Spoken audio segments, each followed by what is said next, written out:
मसीह यीशु के बाबरकत और फतेह नाम में आप सबकी सलामती हो। खुदाम का शुक्र हो, खुदाम की तारीफ हो, खुदाम की तमजीद हो। खुदावंद आप सबके साथ हो, खुदावंद आप सबको बरकत दे और कसरत से बरकत दे। आमीन जी।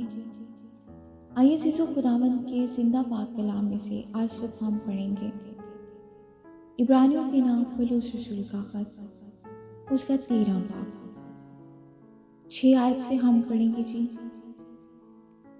इस वास्ते हम दिलेरी के साथ कहते हैं कि खुदावंद मेरा मददगार है, मैं खौफ ना करूंगा।